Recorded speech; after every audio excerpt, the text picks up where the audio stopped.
Primeira carta de Paulo aos Tessalonicenses, capítulo 1, de 1 a 10. Ouçamos a leitura. Paulo, Silvano e Timóteo, à igreja dos Tessalonicenses, em Deus Pai e no Senhor Jesus Cristo, que a graça e a paz estejam com vocês. Sempre damos graças a Deus por todos vocês, fazendo menção de vocês em nossas orações, e sem cessar, lembrando-nos diante do nosso Deus e Pai da operosidade da fé que vocês têm, da dedicação do amor de vocês e da firmeza da esperança que têm em nosso Senhor Jesus Cristo. Sabemos, irmãos amados por Deus, que Ele os escolheu, porque o nosso Evangelho não chegou a vocês somente em palavra, mas também em poder, no Espírito Santo e em plena convicção. E vocês sabem muito bem qual foi o nosso modo de agir entre vocês para o próprio bem de vocês. E vocês se tornaram nossos imitadores e do Senhor, recebendo a palavra com a alegria que vem do Espírito Santo, apesar dos muitos sofrimentos. Assim vocês se tornaram modelo para todos os crentes na Macedônia e na Acaia. Porque a partir de vocês a palavra do Senhor repercutiu não só na Macedônia e na Acaia, mas a fé que vocês têm em Deus repercutiu em todos os lugares, a ponto de não termos necessidade de dizer mais nada a respeito disso. Porque no que se refere a nós, as pessoas desses lugares falam sobre como foi a nossa chegada no meio de vocês e como, deixando os ídolos, vocês se converteram a Deus para servir o Deus vivo e verdadeiro e para aguardar dos céus o seu Filho, a quem Ele ressuscitou dentre os mortos, a saber, Jesus, que nos livra da ira vindoura. Até aqui a leitura da Escritura. Oremos, queridos. Ilumina, Senhor, o nosso entendimento para compreendermos estas palavras. Nós queremos receber o consolo que vem do alto. Queremos que estas palavras nos animem e nos encorajem no meio das nossas tribulações aqui nesse mundo. Te damos graças pela igreja de Tessalônica, pela obra extraordinária do Teu Espírito Santo, pela palavra no meio daquele povo.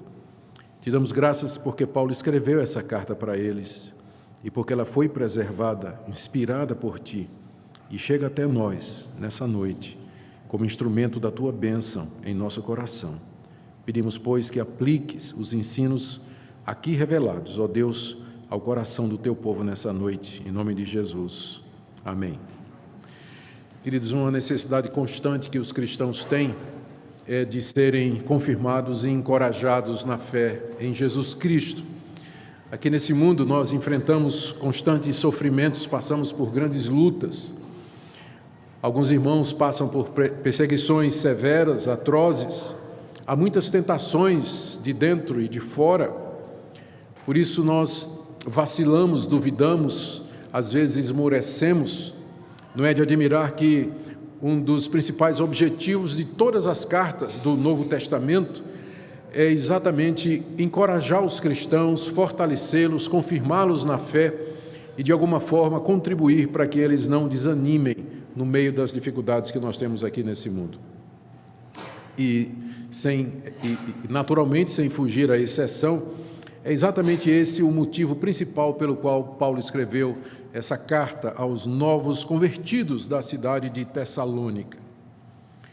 E meu objetivo, ao começar uma exposição dessa carta, nos 5 domingos que eu ainda tenho aqui, é exatamente trazer esse encorajamento, esse fortalecimento que essa carta traz aos seus leitores, para que nós possamos perseverar, ficar animados, encorajados, sabendo que no meio das dificuldades o nosso Deus permanece o mesmo e que suas promessas são verdadeiras.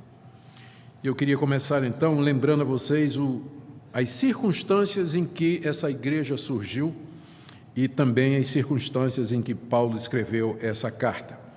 Nós lemos no livro de Atos, capítulo 17, que durante a sua segunda viagem missionária, o apóstolo Paulo, acompanhado de Silas, ou Silvano e Timóteo, chegaram na cidade de Tessalônica, que era a capital da província da Macedônia. E durante várias semanas o apóstolo Paulo foi à sinagoga, se valendo da sua condição de rabino, para ali ensinar a palavra de Deus. demonstrando pelas Escrituras que o Messias esperado já havia chegado e que ele era Jesus Cristo. Como resultado do ministério de Paulo, primeiro na sinagoga e depois fora dela, houve numerosas conversões, tanto de judeus como de simpatizantes do judaísmo e também de pagãos, gentios, gregos que moravam naquela cidade. E não tardou a surgir uma grande perseguição da parte dos judeus incrédulos. Nós lemos os detalhes no livro de Atos, capítulo 17. Os judeus começam a perseguir o apóstolo Paulo, começam a perseguir os irmãos. Paulo é obrigado a fugir da cidade, ele foge às pressas da cidade, com risco, caso contrário, ele seria morto pela turba agitada daqueles judeus incrédulos. De lá ele vai para Bereia, cidade também da província da Macedônia, e de lá para Atenas, que já era uma cidade da província da Acaia, e deseja voltar a Tessalônica para ajudar os novos convertidos. Os estudiosos calculam que Paulo passou entre 3 a 6 semanas ali naquela cidade, ou seja, quer seja pelo cálculo mais conservador, pelo cálculo mais liberal, o tempo foi curto.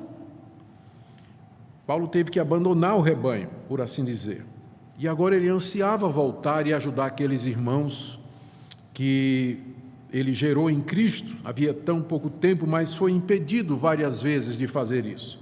Então, finalmente, ele manda seus auxiliares, Silas e Timóteo, visitar a cidade, para saber como eles vão. E quando Paulo está em Corinto, que é outra cidade da região da Acaia, finalmente ele recebe notícias. Silas e Timóteo regressam, trazendo novidades a respeito da igreja. Os crentes estão bem, eles estão firmes, eles amam o apóstolo Paulo, estão ainda passando por severas provações e perseguições. Há algumas críticas que surgiram com relação à atitude do apóstolo Paulo, e também eles aproveitaram para trazer algumas perguntas para Paulo, afinal, perguntar não ofende. E eles queriam que Paulo respondesse algumas perguntas, não é, que eles tinham, porque o tempo que Paulo passou entre eles foi curto, e eles tinham questionamentos a respeito de algumas coisas que Paulo havia ensinado. Então,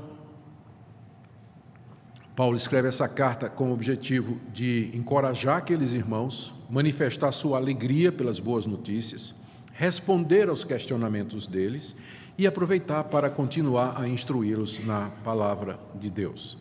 Aqui no capítulo 1 da sua carta, nós encontramos o apóstolo Paulo agradecendo a Deus pela vida daqueles irmãos, dizendo a eles que se lembrava deles e que orava por eles, e afirmando que tinha certeza de que eles eram eleitos de Deus, pelos motivos que Paulo expõe em seguida. O alvo de Paulo, com isso, era exatamente encorajar aqueles irmãos a permanecer firmes no meio daquelas dificuldades que eles estavam atravessando. Vamos então ver essas 3 partes do capítulo 1. A primeira delas, Paulo menciona aos Tessalonicenses que se lembra deles, agradece a Deus por eles e ora por eles o tempo todo. Está aí do verso 1 até o verso 3. Sempre damos graças a Deus por todos vocês, fazendo menção de vocês em nossas orações, e sem cessar nos lembrando diante do nosso Deus da operosidade e da fé que vocês têm, da dedicação do amor de vocês e da firmeza da esperança que vocês têm em nosso Senhor Jesus Cristo. Paulo aqui diz aos Tessalonicenses que sempre que buscava a Deus em suas orações, ele agradecia pela vida deles e se lembrava daquele tempo que havia passado entre eles. E, particularmente, Paulo se lembrava de 3 coisas, que ele diz aqui com o objetivo de encorajar aqueles irmãos. Primeiro, no verso 3, Paulo diz que se lembrava da operosidade da fé daqueles irmãos. Paulo passou um tempo curto com eles, mas naquele tempo ficou claro que os tessalonicenses tinham uma fé verdadeira, porque era uma fé que produziu obras, era uma fé operosa. Embora obras não salvam, mas elas indicam a salvação. Paulo agradecia a Deus porque ele lembrava da operosidade da fé dos Tessalonicenses, ou seja, não era uma fé intelectual apenas, não era uma coisa que ficou apenas na cabeça dos Tessalonicenses, mas alguma coisa que mudou a vida deles e que os engajou no serviço de Deus. Segunda coisa que Paulo lembrava, ainda no verso 3, era a dedicação do amor deles, a abnegação do amor deles. Mais adiante, na segunda carta aos Coríntios, que Paulo vai escrever muito tempo depois, Paulo vai mencionar que foram os tessalonicenses que tiveram a ideia de começar uma oferta para os cristãos pobres da Judéia. Foram eles que tiveram essa ideia. Ou seja, eles se converteram e mostraram que eram convertidos, demonstrando esse amor e esse interesse pelos outros, o desejo de ajudar, que é o que Paulo chama aqui de um amor dedicado. Eu me lembro do amor dedicado de vocês, diz o apóstolo Paulo. E não só isso, ele menciona em terceiro lugar, no verso 3 ainda, a firmeza da esperança que eles tinham no Senhor Jesus Cristo. Esperança aqui, vocês têm que lembrar, toda vez que a Bíblia fala da esperança do cristão, a palavra esperança quer dizer certeza, né? Quer dizer certeza, é uma certeza confiante que está aguardando o tempo do cumprimento das promessas de Deus.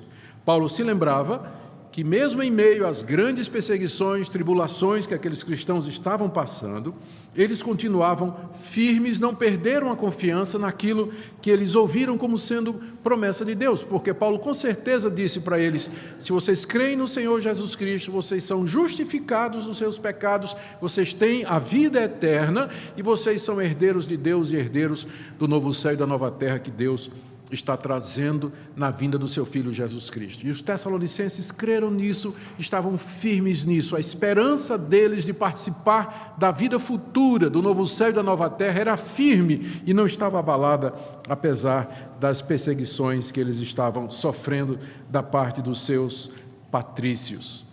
Ou seja, Paulo começa a carta dizendo aos tessalonicenses: gente, eu lembro quando eu estive aí. Eu me lembro da operosidade da fé de vocês, eu me lembro que o amor de vocês era um amor abnegado, e eu me lembro que a esperança de vocês eram firmes. Três coisas que Paulo sempre gosta de destacar: fé, esperança e amor. E todas elas produziram resultado prático, se revelaram através de atitudes práticas da parte daqueles convertidos. Paulo menciona isso não para lisonjear aqueles irmãos, mas porque ele sabe que cristãos precisam de afirmação. Cristãos precisam de encorajamento, às vezes precisa de chicote, mas tem vezes que precisa de afago, precisa de carinho, precisa de encorajamento da mão que sustenta, da mão que apoia em meio de todo esse sofrimento que nós enfrentamos aqui nesse mundo. E é isso que Paulo está fazendo aqui. Irmãos, eu lembro de vocês, eu oro por vocês todo dia, eu me recordo da atitude de vocês, do comportamento de vocês e como isso enche o meu coração. Em segundo lugar, Paulo faz uma afirmação cheia de significado, mas que exige um exame mais próximo, que é a afirmação que ele faz no verso 4. Ele diz assim: sabemos, irmãos amados por Deus, que Ele os escolheu. Sabemos, irmãos amados por Deus, que Ele os escolheu. Em outras palavras, Paulo está dizendo: eu estou convencido de que vocês são eleitos de Deus, que vocês são amados de Deus. Ora, queridos, o termo eleição, escolhidos, eleger, como Paulo usa aqui, ele é usado com frequência no Novo Testamento para designar aqueles que antes da fundação do mundo foram escolhidos por Deus para serem salvos mediante Jesus Cristo. E muitas vezes essas expressões, elas são usadas para designar os crentes verdadeiros. O que significa ser eleito de Deus? Paulo responde, embora não aqui, ele vai responder na segunda carta. Eu queria que você abrisse aí, no capítulo 2, da segunda aos Tessalonicenses, no verso 13, onde ele volta a tocar nesse assunto. Ele diz assim: mas devemos sempre dar graças a Deus por vocês, irmãos, amados pelo Senhor, porque Deus os escolheu desde o princípio para a salvação, pela santificação do Espírito e fé na verdade. Na segunda carta que Paulo escreve para eles, ele volta a tratar desse assunto. Ele diz: eu tenho certeza que vocês são eleitos. E aí ele fala um pouquinho sobre o que ele quer dizer com isso. Quando ele fala eleitos, ele diz: primeiro, vocês foram escolhidos por Deus. Ou seja, é uma escolha soberana que foi feita por Deus daqueles que haveriam de se salvar. Segundo, Paulo diz que foi feito antes da fundação do mundo, desde o princípio. ou seja, quando nem obras havia ainda, quando nenhum mérito havia ainda sido realizado, Deus já havia escolhido aqueles que Ele queria para a salvação. E diz aqui que isso porque eles são amados do Senhor, ou seja, o critério de Deus não foi qualquer coisa que Ele viu que a criatura ia fazer, porque há muitos que pensam que predestinação tem a ver com presciência. Deus viu quem iria se converter e predestinou. A base da predestinação não é a presciência, mas o amor soberano eletivo de Deus. Por amor, Deus predestinou vocês, diz o apóstolo Paulo aqui, com o propósito que é a salvação, e ele diz, pela santificação do Espírito e fé na verdade, com isso tapando a boca e cortando qualquer recurso àqueles que sugerem que a doutrina da eleição, ela acaba sendo uma desculpa para que a pessoa relaxe e viva do jeito que quiser. A Bíblia consistentemente ensina que Deus nos elegeu para sermos santos. Se não houver santidade, não houve eleição. E você não pode dizer que você é eleito se não houver santidade na sua vida. Então, longe de ser uma desculpa para o crente viver no pecado, a doutrina da eleição é um encorajamento para que ele viva uma vida de serviço a Deus. De volta, então, à primeira carta, no verso 4, Paulo faz essa afirmação corajosa. Eu sei, ele diz, sabemos, porque é ele, Silas e Timóteo que estão escrevendo a carta, né? Então, ele diz, sabemos, eu, Silas e Timóteo, irmãos amados por Deus, que Deus os escolheu. Quando Paulo chegou em Tessalônica, ele não sabia quem eram os escolhidos de Deus, sabia? Paulo não tinha uma lista dos eleitos, ele não tinha acesso a esse mistério da providência de Deus. O que é que levou Paulo, então, a dizer isso? Eu tenho certeza que vocês são eleitos de Deus. É o que vem em seguida.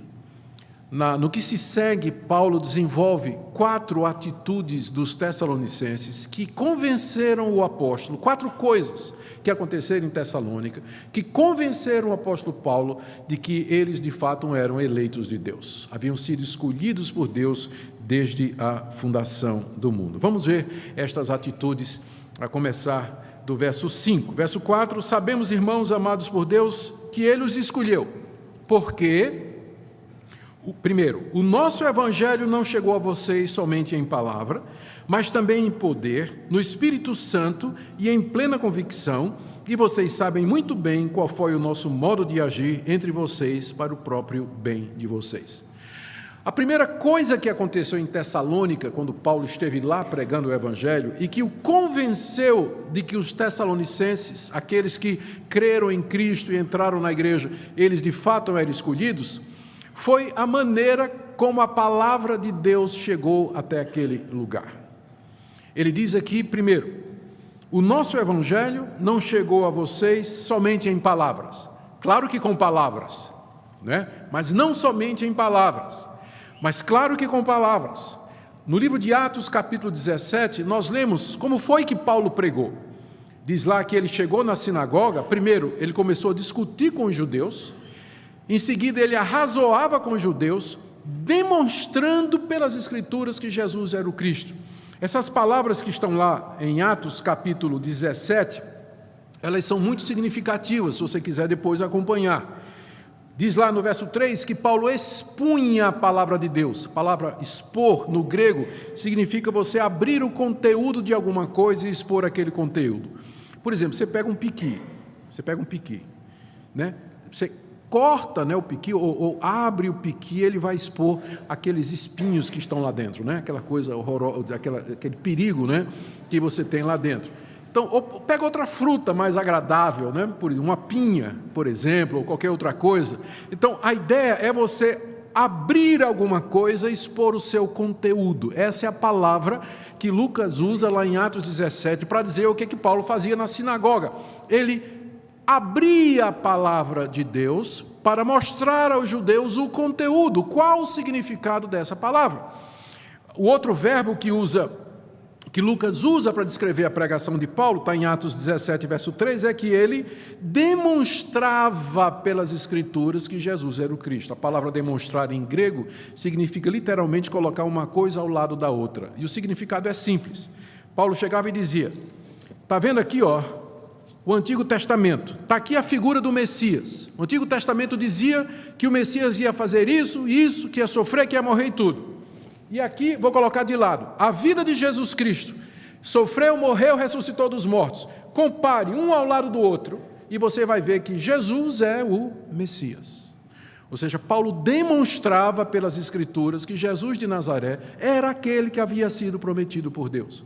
Esse tipo de pregação foi acompanhada, diz aqui Paulo, voltando agora para os Tessalonicenses, esse tipo de pregação foi acompanhada pelo poder do Espírito Santo.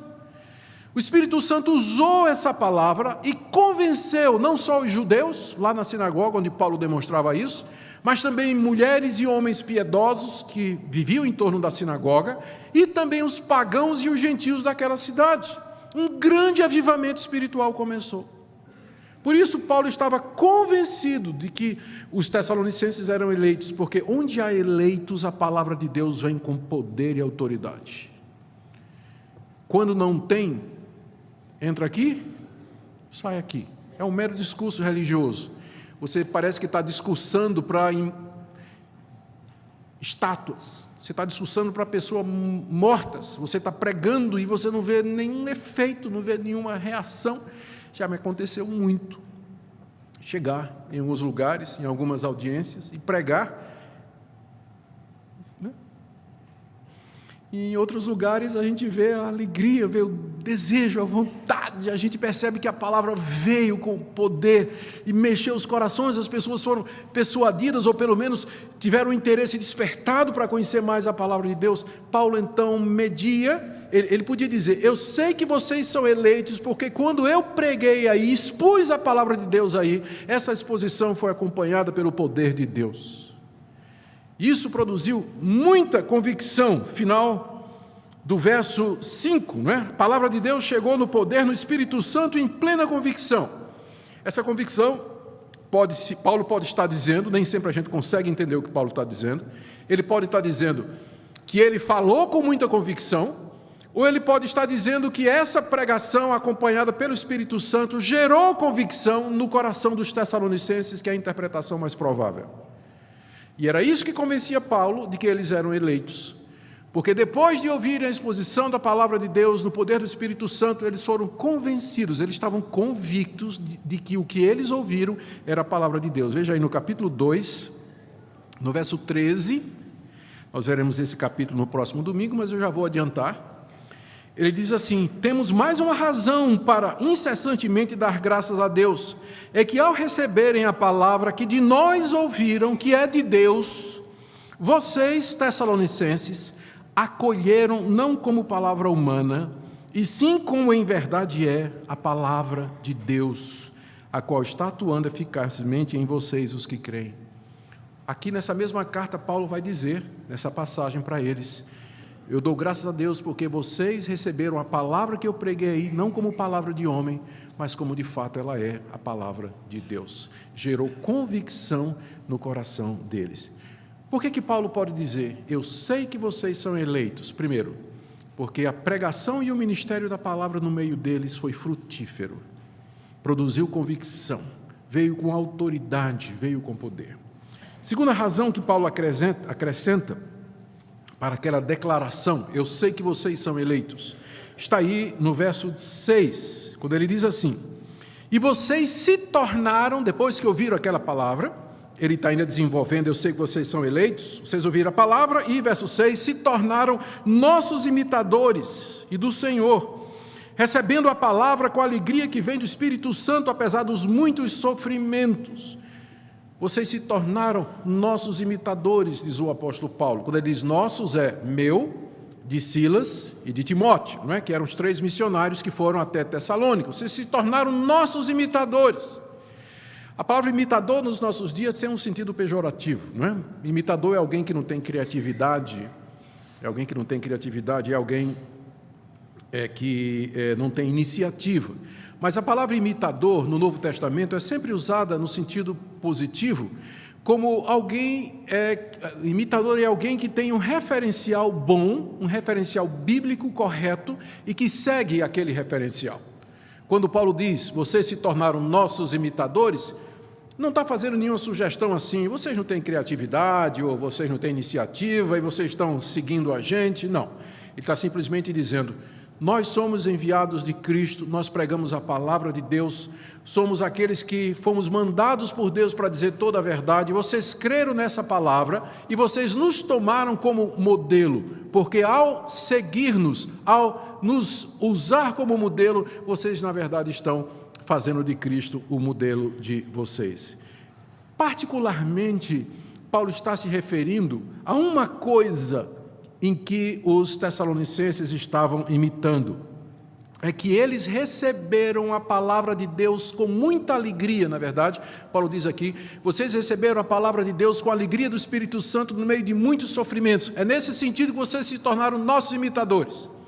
Basta ler o livro de Atos e as cartas de Paulo, para a gente descobrir que Paulo, ele recebeu e transmitiu a palavra de Deus sempre com muita alegria no Espírito Santo, apesar dos muitos sofrimentos, perseguições, privações, traições, enfim, toda sorte de atribulação imaginável aqui nesse mundo, o apóstolo Paulo sofreu.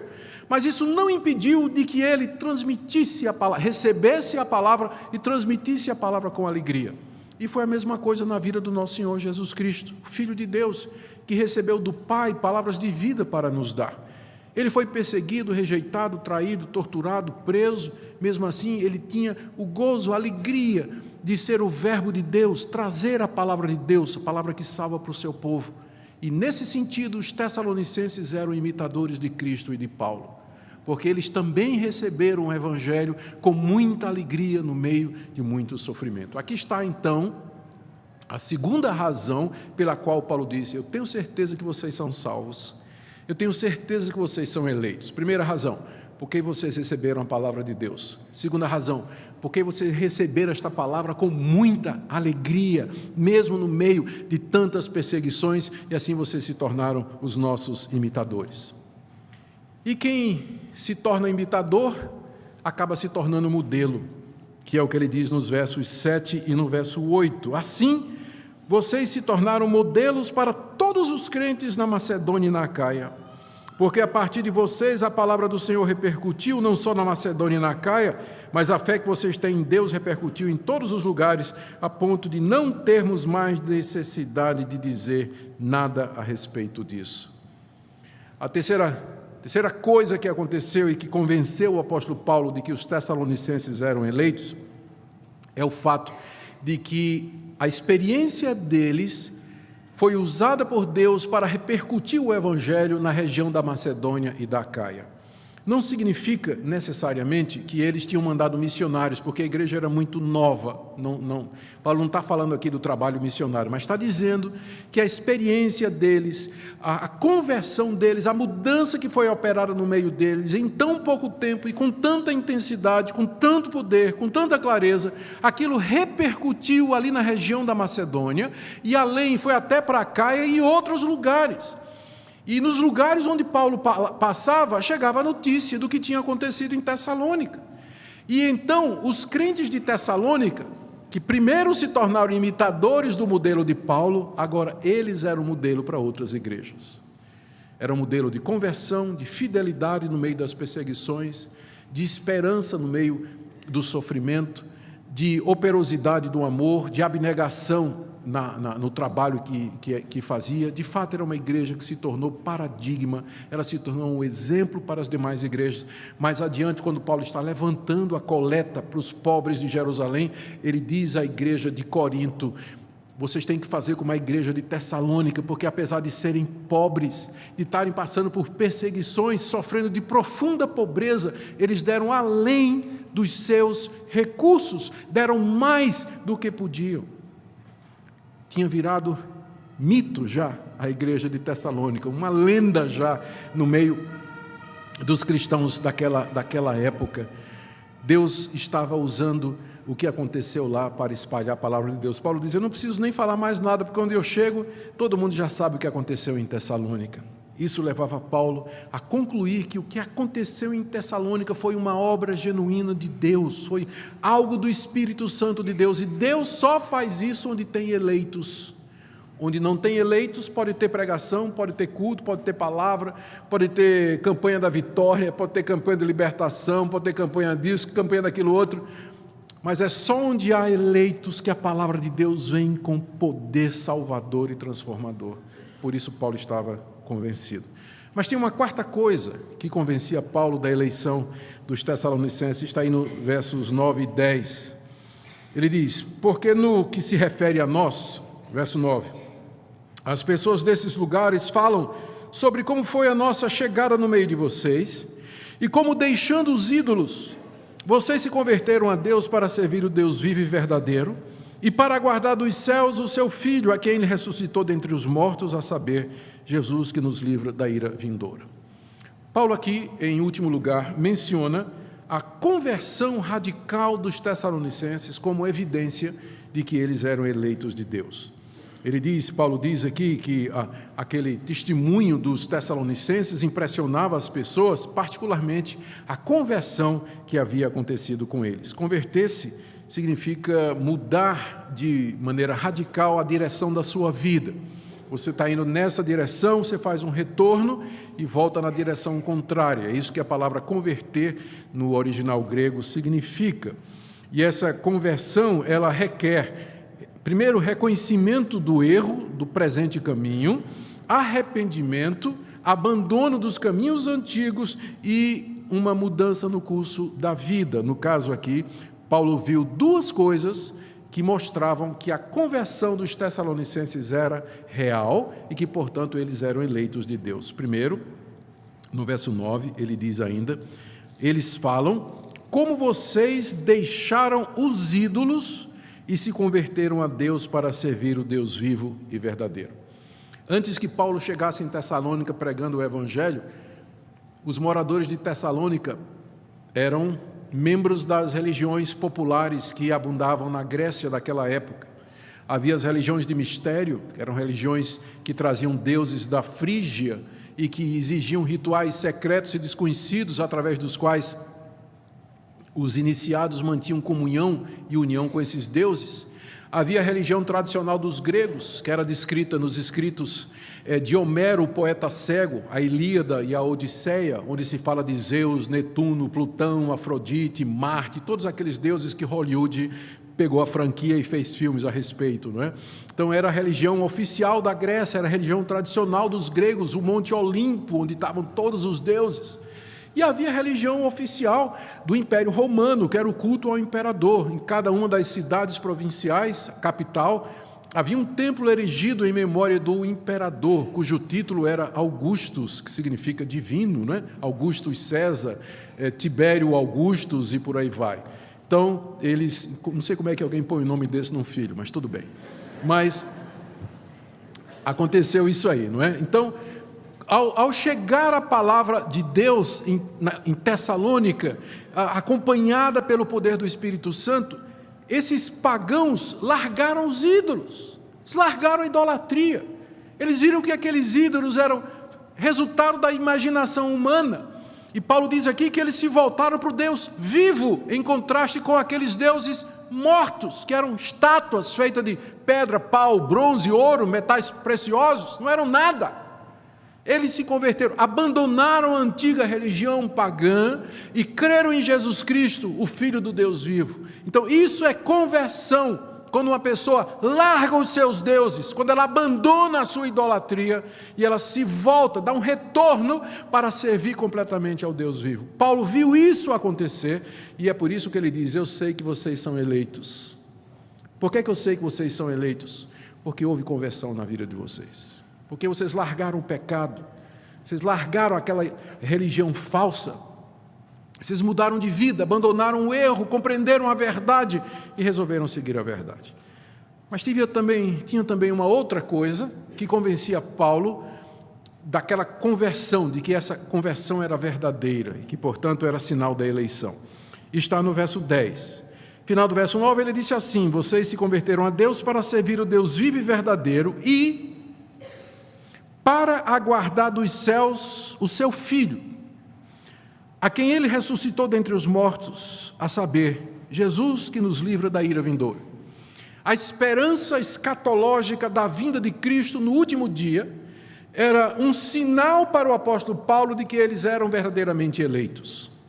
Aqueles a quem Deus elegeu e chamou pela sua palavra e converteu pelo Espírito Santo na instrumentalidade da pregação ou de outro meio, essa pessoa não somente vai largar os ídolos, mas ela vai se voltar para Deus. E ela vai se voltar para Deus não somente para servir a Deus, mas para esperar em Deus. E o que é que ela espera? Paulo diz aqui, espera, primeiro, a vinda do Filho de Deus, Jesus Cristo. Segunda, que Ele venha dos céus, onde Ele está agora, porque Ele está vivo. Terceiro, Ele está vivo porque ressuscitou dentre os mortos. E quarto, é Ele quem nos livra da ira vindoura. Há uma ira que está vindo sobre o mundo, a ira de Deus, que será derramada sobre o mundo, em julgamento contra os ímpios, trazendo destruição e sofrimento eterno. Mas o Filho de Deus, Jesus Cristo, que ressuscitou dos mortos, Ele nos livra da ira vindoura. Por que Ele nos livra da ira vindoura? Porque Ele já experimentou essa ira em nosso lugar. Porque na cruz do Calvário Ele bebeu até a última gota do cálice da ira de Deus. Por isso, quando Ele vier em glória, Ele vai nos livrar da ira vindoura. E essa é a esperança do crente. Quer uma definição do crente? Está aqui. É aquele que aguarda dos céus a vinda do Filho de Deus, que vai livrá-lo da ira vindoura, porque Ele ressuscitou dentre os mortos, venceu a morte, venceu o inferno, venceu a condenação. Por isso Paulo pode agora dizer, vocês agora podem voltar lá para o verso 4, e vocês vão entender porque que Paulo disse, eu sei, irmãos, que Deus escolheu vocês. Eu sei que Deus escolheu. Não é que Paulo tinha acesso a lista de Deus dos eleitos, né? Porque essa lista Deus não deu a ninguém, nem o apóstolo Paulo. Mas Paulo sabia quais eram as evidências de uma pessoa que é eleita. Porque uma pessoa que de fato foi eleita por Deus, essa eleição nunca vai ficar escondida, ela vai se manifestar. E ela se manifesta através desses pontos que nós mencionamos aqui. Eu quero me encaminhar para a conclusão, perguntando o que é que, então, à luz de tudo isso, nós podemos aprender. Eu juntei aqui 4 ou 5 pontos, que, como sendo pontos de doutrina, que nós podemos tirar dessa passagem aqui. Eu queria que você escutasse com atenção. O que é que essa passagem nos ensina? Na verdade, tem muita coisa que ela nos ensina, né? A dificuldade do pregador é que ele tem que ser seletivo, né? Ele tem que pensar o que do texto é mais útil para e relevante para a audiência que ele está pregando. Então, o que é que nós podemos aprender aqui? Primeiro, que Deus usa a pregação da palavra para chamar os seus eleitos de maneira eficaz, mudando suas vidas completamente. Deus chama os seus eleitos através da pregação da palavra. Não é isso que Paulo está dizendo? Eu sei que vocês são eleitos. Por que eu sei que vocês são eleitos? Porque quando eu estive aí, a palavra de Deus foi pregada com autoridade e poder e gerou convicção em vocês. A pregação da palavra é a maneira pela qual Deus escolhe os seus eleitos. Isso é a resposta àquela pergunta que as pessoas geralmente fazem. Por que pregar se Deus já elegeu quem Ele quis para a salvação? A resposta é que eu não sei quem são os eleitos, mas eu sei que Deus vai usar a pregação para chamá-los. Por isso que eu prego indistintamente, em todo lugar, a quem quer que seja. O fato de eu desconhecer a lista dos eleitos não impede de que eu ofereça o evangelho em bona fide, de boa fé e com sinceridade a todos os que me ouvem. Não me impede de dizer a eles, se você se arrepender dos seus pecados, você será salvo, crê em Jesus Cristo. E o eleito, ao ouvir isso, ele vai crer. O Espírito Santo vai habilitá-lo a crer, vai capacitá-lo a crer no evangelho. Segunda lição que eu queria tirar para nós aqui, é que a certeza da nossa salvação, ela é baseada na nossa perseverança aqui nesse mundo. Eu sei que uma das dúvidas que o cristão costuma ter, especialmente quando ele é exposto à doutrina da predestinação, é se ele é eleito. Pastor, como é que eu sei que eu sou eleito? Como é que eu sei que Deus me escolheu? Como é que eu sei que Deus me elegeu de entre a humanidade, juntamente com tantos outros, para a salvação e não para a perdição? A resposta é que isso não está dentro de você. Se você for procurar certeza de salvação olhando para o seu próprio coração, você vai encontrar trevas, confusão, dúvida e subjetividade. Mas a certeza da sua salvação é encontrada objetivamente, olhando para fora, mais exatamente para o seu comportamento. Você tem que responder a seguinte pergunta: eu vejo em mim as marcas de um eleito? Acabei de dar aqui 3 ou 4 marcas de um eleito, baseado no que o apóstolo Paulo perguntou. Então, o que eu digo é, você tem essas marcas? Paulo falou da operosidade do amor, ele falou da abnegação, a operosidade da fé, da abnegação do amor e da firmeza da esperança. Ele falou da conversão dos ídolos a Deus, ele falou de receber a palavra com alegria, mesmo no meio de muito sofrimento e de muita tribulação. A pergunta é, essas coisas existem na sua vida? Não estou dizendo num grau perfeito, porque se nós formos esperar alguma perfeição para podermos concluir que estamos salvos, todos vamos morrer na incerteza. Mas a pergunta é, você vê traços disso na sua vida? Há anseios em você por isso? Há indícios, amostras de que estas coisas estão acontecendo em sua vida? O seu coração deseja estas coisas? Vamos começar com a palavra. O que a palavra de Deus produz em você? Aqui nós vemos que ela produz poder, ela produz convicção, ela produz grande alegria. A pergunta é, existe isso na sua vida? Quando você lê a Bíblia, quando você escuta a palavra de Deus, ou lê um livro sobre a palavra de Deus, escuta um áudio da palavra de Deus, o que ela lhe dá gozo, alegria, ela que lhe consola no meio do sofrimento e da perseguição, no meio das angústias, nas dores desse mundo. Se a resposta é sim, então você já pode ticar lá o número 1. Você já pode ticar. Segunda, quem são os seus ídolos?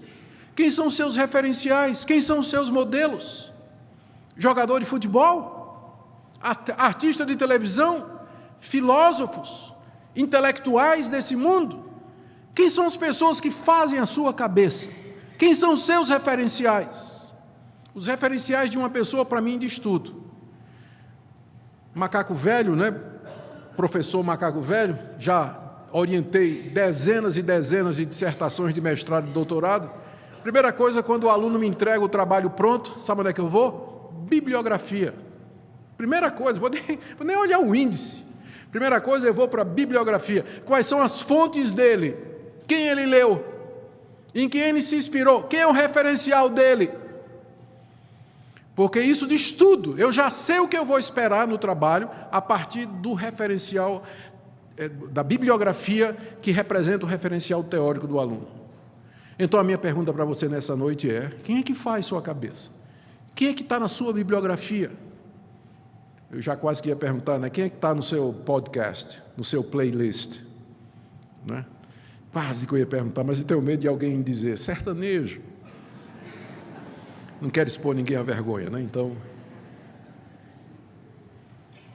você entende o que eu quero dizer? Uma das coisas que convenceu Paulo de que os tessalonicenses eram crentes é que o modelo deles, o referencial deles, eram estes missionários, estes pregadores, estes homens de Deus e através deles o Senhor Jesus Cristo. Agora, se na sua bibliografia de vida não tem autores cristãos, se no seu playlist não tem música boa, que edifica, que abençoa, que faz crescer, se na relação de amigos não tem pessoas maduras que você possa olhar como alguém, um irmão mais velho, alguém que possa lhe dar um conselho, em quem você possa se espelhar, se ao contrário, os modelos da sua vida, esse pessoal que vive no Facebook, esses falsos intelectuais, esse bando de artistas e tudo mais, então alguma coisa está errada na sua vida. Alguma coisa está errada na sua vida. Então essa é a resposta à pergunta, como é que eu sei que eu sou eleito de Deus? Leia a Bíblia. Faça a comparação. Está aqui o retrato de um eleito, está aqui a minha vida. Ponha um ao lado do outro e chegue você mesmo à conclusão. Se você é eleito ou não. Se você chegar à conclusão e dizer, eu não sei se eu sou eleito, eu tenho dúvidas. Então, quem sabe está na hora daquela conversão. Aquela conversão radical, mudança de vida, fazer um levantamento da sua história e verificar diante de Deus se de fato a obra de Deus no seu coração é genuína ou se é um fake, alguma coisa que parece ser Deus, mas no fundo é apenas emoção.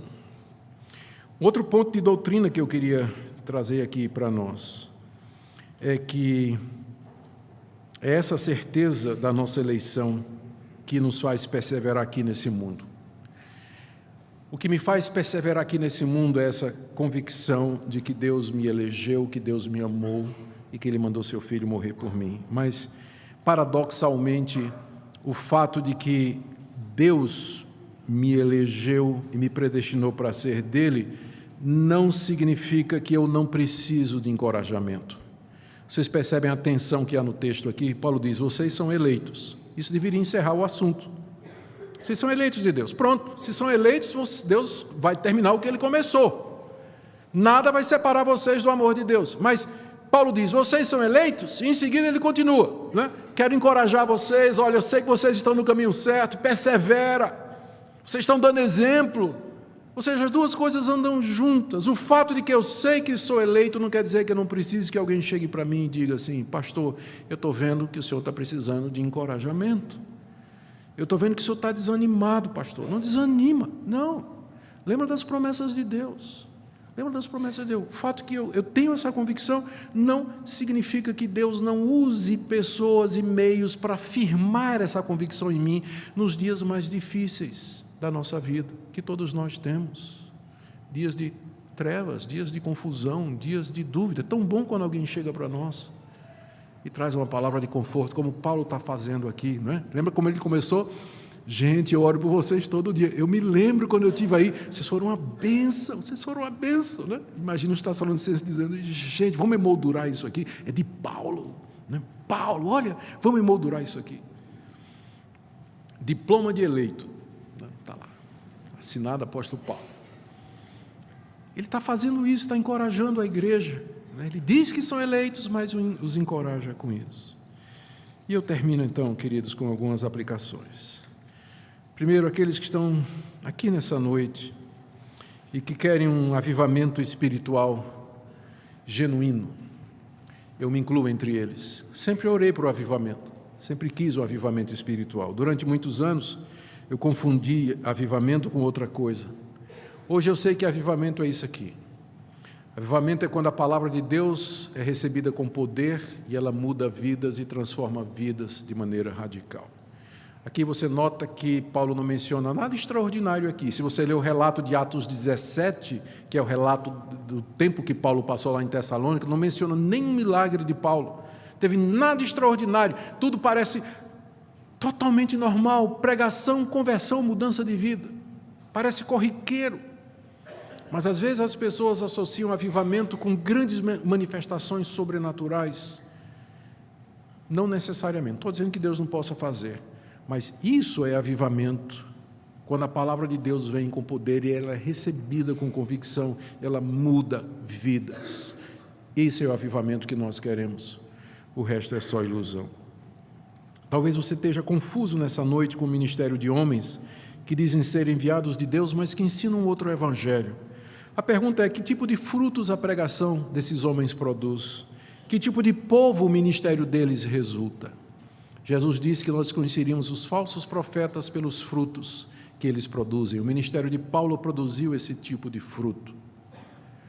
Você pode fazer a mesma coisa, olhar para o ministério destes homens, de homens que se apresentam como enviados de Deus e perguntar que tipo de fruto eles estão produzindo. Queridos, que Deus nos conforte nessa noite. Sabemos que podemos ter certeza da eleição.